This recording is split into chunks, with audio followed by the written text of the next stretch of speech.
Welcome, everybody. My name is Colin McComb. I'm the founder of PathfinderFC, and I'm speaking today with Federico Russo's professional player, currently playing. Where are you currently playing, Federico? In Finland. In Finland. And what's the name of the club? Sporting Christina. Okay, that's not too hard. Sometimes you get the Finnish clubs and no, it's not too bad. Not too bad. You get some different characters even, or something like that. Yeah. So we met a little while back through a mutual acquaintance, and it was an interesting conversation that we had, and I thought that it would be good to expose it to our members. And it was basically understanding your pathway to where you are now, which came through the United States and in our college environment, but started all the way in Venezuela. So maybe the way we could start is just a brief introduction to you and where you grew up and how you got into the sport. Yeah, so I mean, I'm like you said, Federico. I was born and raised in Venezuela. I lived there until I was 18 years old. So my whole youth career over there, and I basically grew up. The memories that I have are just obviously, I guess, like everyone, right? Just playing with your friends. My family wasn't really a football family.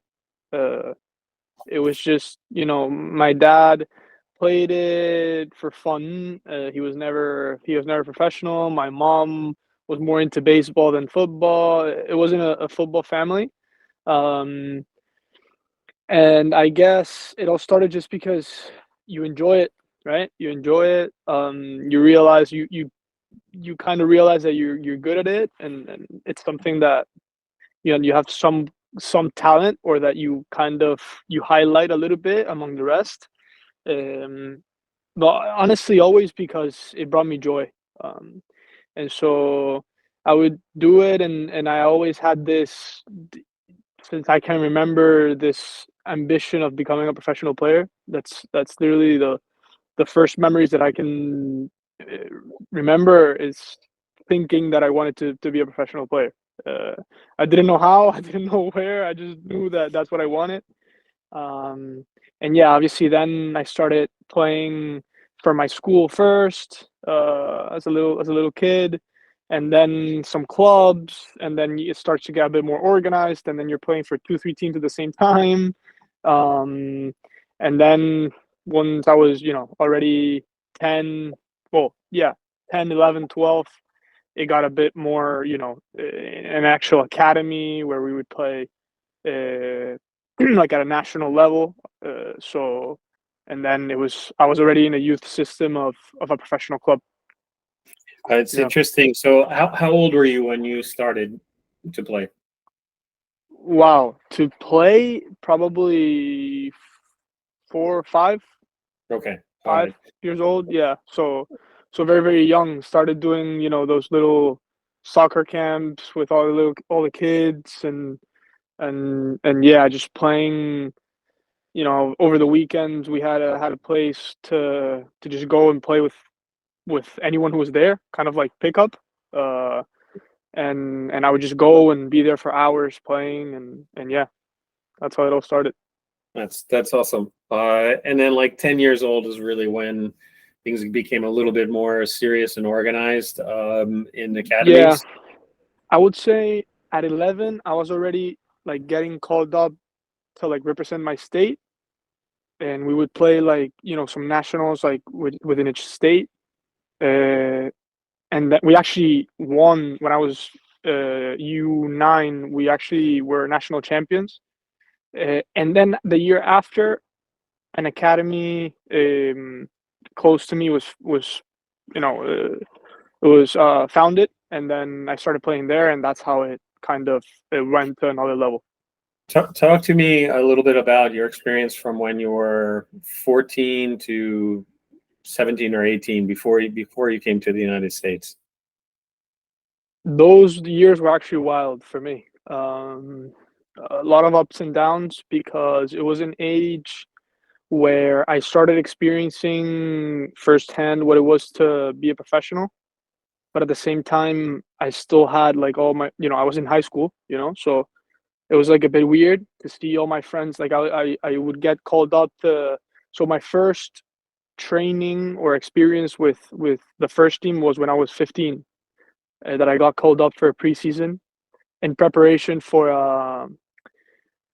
a youth national team training camp.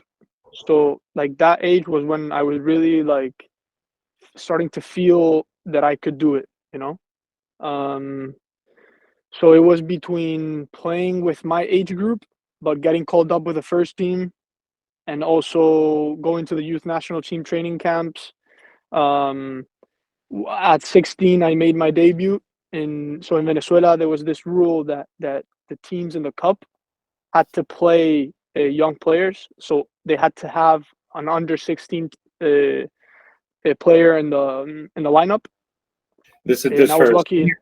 senior sides. Yeah. So my team was in first division at the time. Now my team doesn't even exist anymore. They folded, but we were in first division at the time, and we played. I mean, the equivalent to the FA Cup or the U.S. Open Cup, which is called Copa Venezuela. And in that cup, they needed to have, because of a rule, an under 16 player. And I was lucky enough that, obviously, well, lucky, and I worked hard for it. And at first, I didn't get my chance, and then I ended up playing and being the one kind of who played the most amount of games.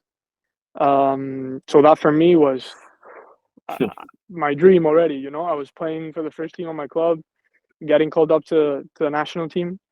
I was I think at my peak, but then I wasn't in the final list of the national team for the what would be kind of like the qualifiers for the World Cup, which is called the Sudamericano. I wasn't in the final list, and that kind of really hit me, to the point where I even thought about just quitting, because I saw it so close that when it didn't happen, I was like, okay, this is not for me. Somehow, some way, I kept going. Obviously, because of my parents, honestly, my mom especially, really pushed me to just keep going. But like I said, there was a lot of ups and downs. So very good moments, because you mentioned, big range of age, 14 to 17, and there was like, going like this, and when I didn't get called up, it was like this, and almost, the end of it. And then I kept going, but that's when it started to become a bit more of an option to come to the States and to get, an education and get to do both. How did you find the opportunity here? So while I was playing, what would be an agent, but instead of an agent for the professional environment, he was someone looking for players to come to college in the US who were interested in that option as well. Um, he had some relationships. He was building his own company or his own agency representation. It's not a real agency, but just someone who has different contacts and helps you to. There's many of them now, and there's everywhere in all parts of the world that help guide players to the college environment. Find them schools that fit their profile, speak with coaches, send videos, etc. So that was kind of how I ended up in the States. Okay, and the opportunity you got was with Iona, correct? Division One. So actually, I started at a Division II school. I started in a school in Missouri. So I went from Venezuela to the middle of the U.S. To one of the most American places I've been since I lived there. So yeah, I played Lindenwood University was the name of the school. Division II. I played there for a year and a half, and then I transferred to Iona University, which is the Division I in New York. Okay, awesome. one of the things that we talk about for Pathfinder anyway, for the international players coming to Pathfinder is many of them haven't been to the United States before. And your experience was that like your first time? Like, No, I had been in the US many times, especially in Florida, where it's, I don't know, it's I'm not gonna say it's not the US, but especially Miami, it's very yeah, South American, very, and, it's not the real experience. I've been in the States. I had been in New York and stuff as a tourist, but I had never lived there. okay, but Missouri is very different. Yeah, for sure. And So yeah, one of the things that we talk about is just understanding that the environment in the United States is not the same everywhere. Even when we say we're in New York, we're in the Mid-Hudson Valley. We're 90 minutes north of New York City, right? But people immediately think New York, Statue of Liberty, right, or what have you. So Central Park, yeah. Yeah, exactly. So one of the conversations that we had was about the environment at Pathfinder and how that can create like some a way to get introduced to the culture of football in the United States versus when you're coming from abroad and what you're used to. What was I guess maybe the other part of that question is, was the culture in college soccer very different from your academy experience? Yeah, wow, so much different.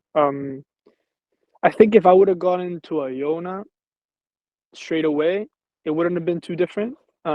Because the coach at Iona was European, he still is, James Hamilton. He's European. He's very, very professional in the way he runs the program. So he tries it to make it, as good as possible.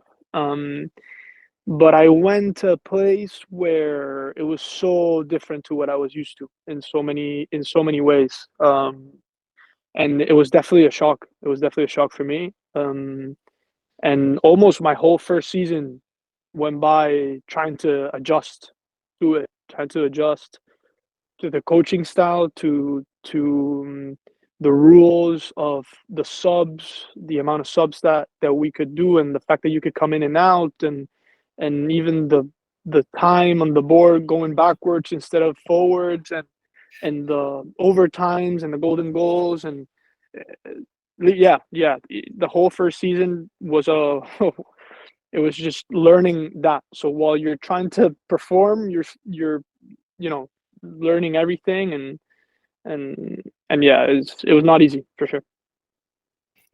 And then after university, so you went through 4 years of university, got your degree. Congratulations, amazing. And then you, where I met you, you were living in Italy. So how did you transition from university to being in Italy?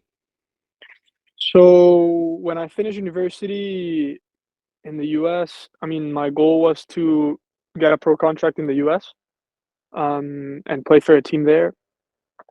And I went on many trials, and nothing was coming up. And then towards the end, almost when I was about to give up, I did a trial and I got an invitation to preseason with a USL League One team. Very good team. They won the league that year. The coach was coach of the year. So very well run club. And I was very happy. I got that invitation to preseason. I was doing well, and I got injured. And then I had a period where I had to recover. I played USL2, I played UPSL, and I wanted to try it again. But because I'm an international player, I was just finding way too many, obstacles. Maybe it's just the fact that I wasn't good enough, and they were just hiding on the fact that I was international to kind of tell me no. Honestly, you never know. But the point is that I was finding it difficult to get opportunities in the US, and especially to what my aspirations were. You always want to play at the highest level, and I just saw that it was a very condensed market, and it was hard. Um, and at that point, I was like, okay, I have a European passport.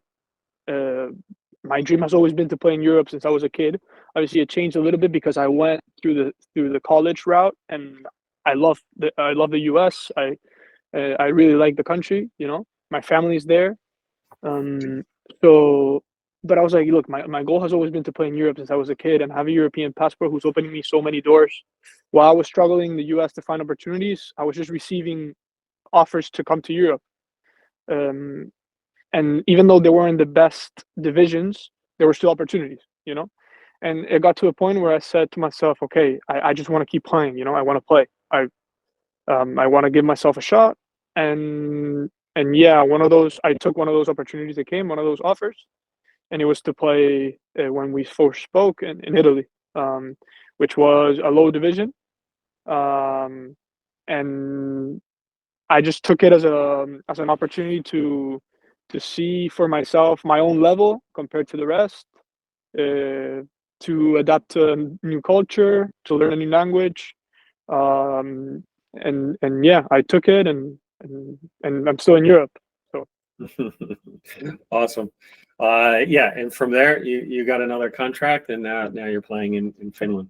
Um, yeah, just thinking as you're going through the story from when you were younger, and then into college, and then finding the professional your first contract, and the mind games that you just are happening to yourself, right? The yeah, struggle to go through internally, as you go through those peaks and valleys of, I'm getting invited to the first team. I'm getting Copa appearances. Now I'm left off, right? And then yeah, going to Missouri and being like, where am I? What's going on with this? This isn't even the sport I play, to, yeah, okay, I feel comfortable again at Iona playing with a European coach, and I've got my handle on that, to trying to find an opportunity in the US where you're like, is it really because I'm international, or am I not good enough? Right. And then finally having the opportunity in Italy.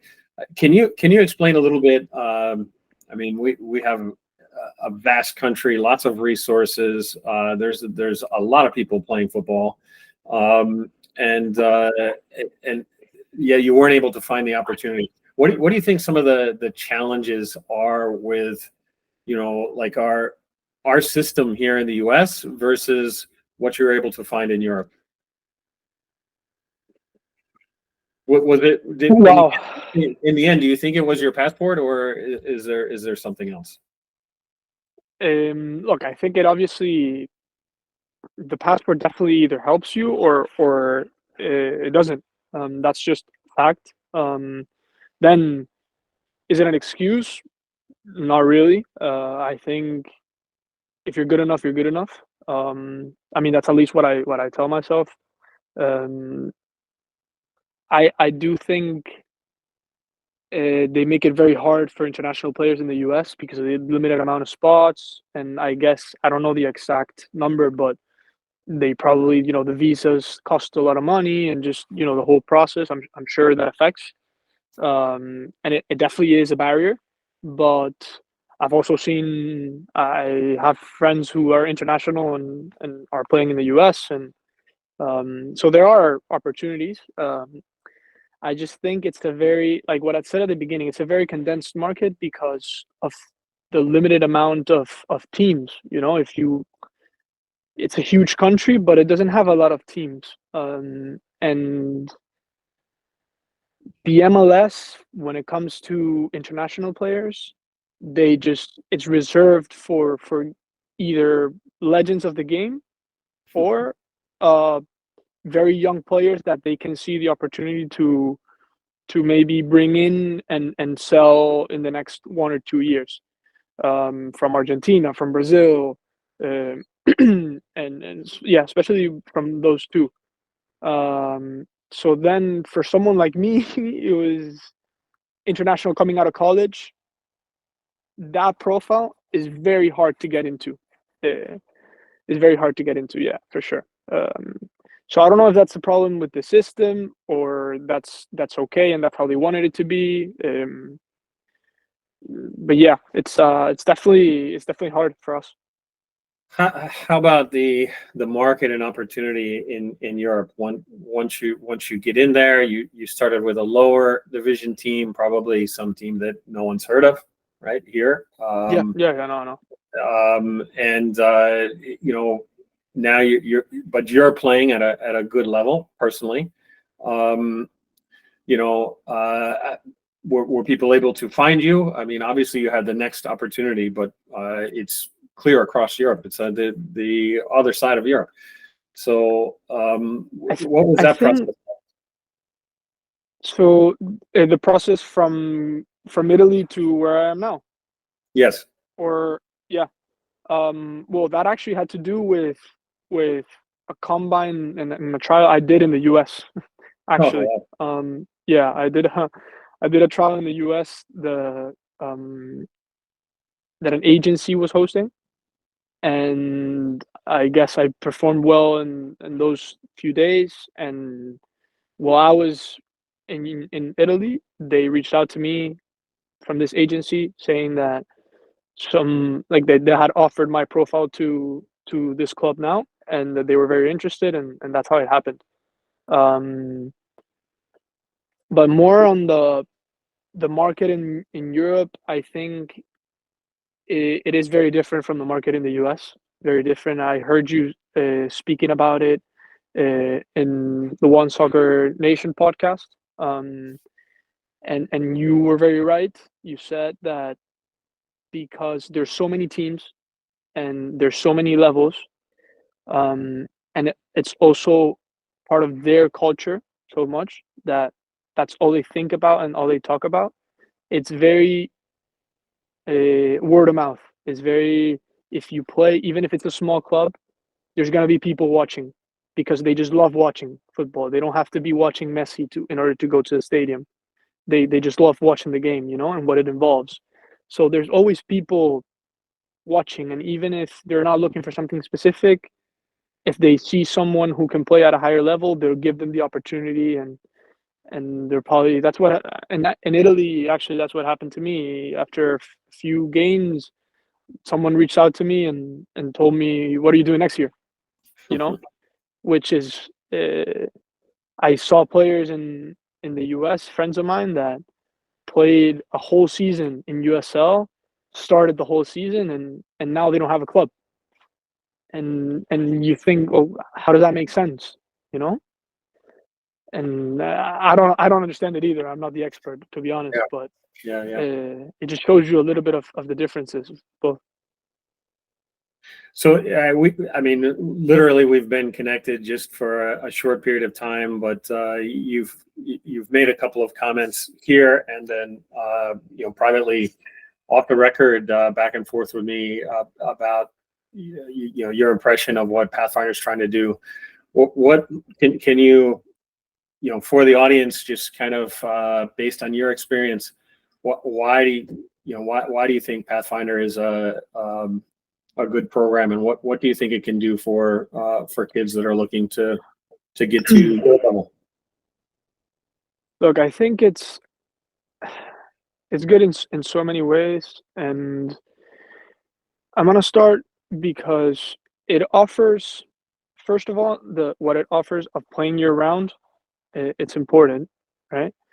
But then I think the most important aspect is the fact that you guys have those. You started in New York, but now you have the partnership in Spain. So you have the ability to, to American players, offer the possibility to go to Spain, and to European players or players from other places, come to the States and experience that.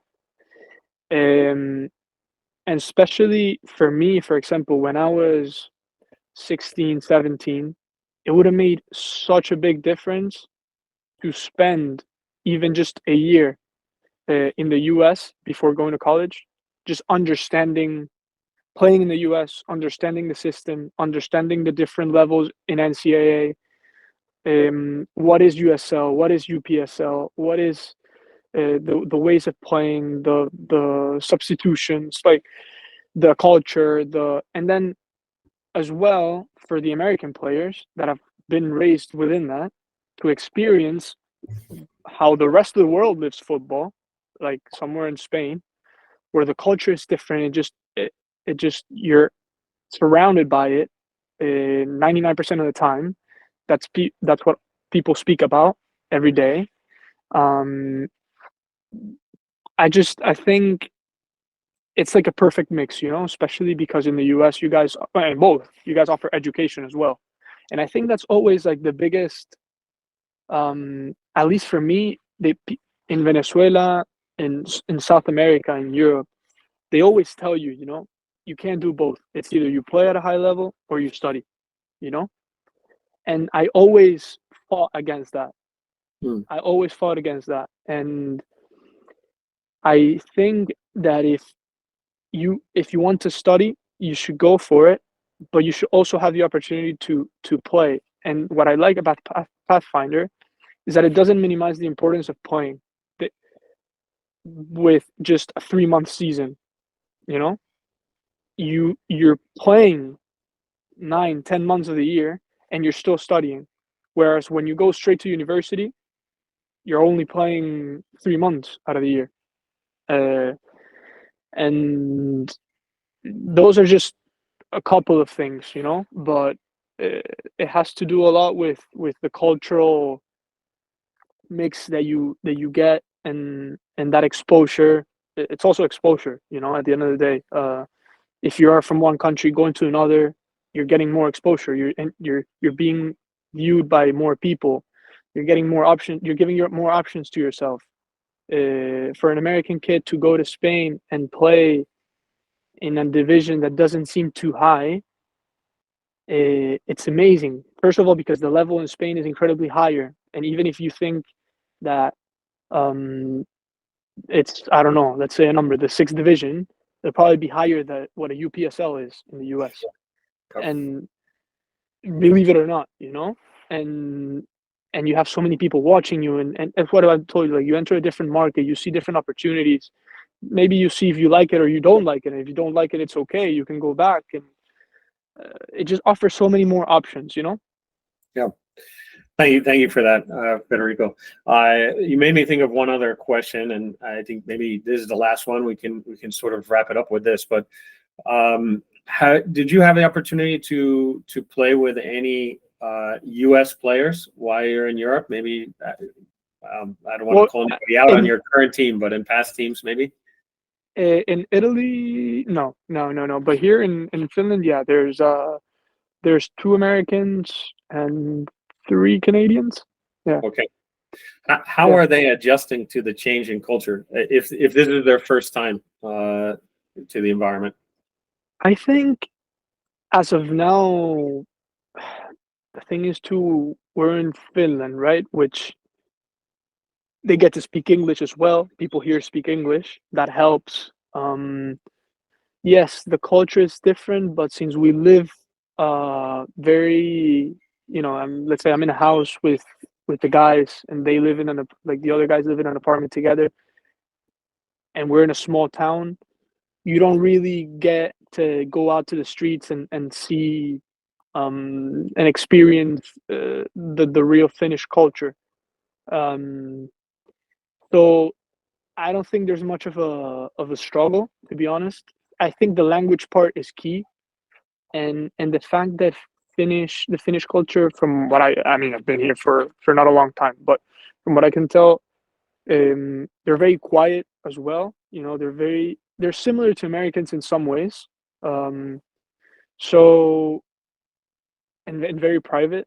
And I got to live in Italy, and there you do feel a cultural shock. There you do feel it, because many things are different. Starting with the language, the way they eat, how important the importance they give to meals, and how you eat the meals. It's not the same. The time you spent in each meal, the way you drink your coffee, the way the times in which things are open. The supermarket is not open all day. It opens in the morning. It opens in the afternoon, with a gap in the middle of the day where there's no one on the streets, and people are taking a siesta and sleeping. I mean, you guys have definitely experienced what it is in Spain, and it's very similar. and Yes. that is a cultural shock to Americans. I believe. Maybe I'm wrong. But these countries here, the Scandinavian countries, it's a bit easier. It's a bit easier, I think. We'll wait until it's not. How late is it light out? I was talking to you the other day. What time does it get dark? Well, wow. Look, I went out last night to we had a game, and usually after the games, it's very hard for me to go to bed, and my legs were hurting a lot. So I went out for like a little walk, and I think it was over midnight, like 12:30, and there was some kind of light. Like it's now because it's the summer, it's not even. It doesn't get dark. Yeah, currently, so it's 4 o'clock Eastern time, more or less. What time is it there? So right here, it's 10:40 p.m. Yeah, And if I turn around the camera and I show you what it looks like, it's basically the sunset. looks like the same time as here. Yeah. So Exactly. so Yeah. the shock will come when those guys are there, and it's the opposite. Yeah. Yeah. You have an hour of light. So I think that's a huge thing. Yeah. Federico, thank you very much for spending this time with us. Really appreciate you sharing your story. Look forward to seeing some more of you. Hopefully you can visit us in Spain sometime. Certainly here in New York. Yeah, for sure. No, thank you for having me, for asking questions and making me share my story, and passionate about what Pathfinder is offering, and I'm sure you guys are going to keep growing and keep succeeding.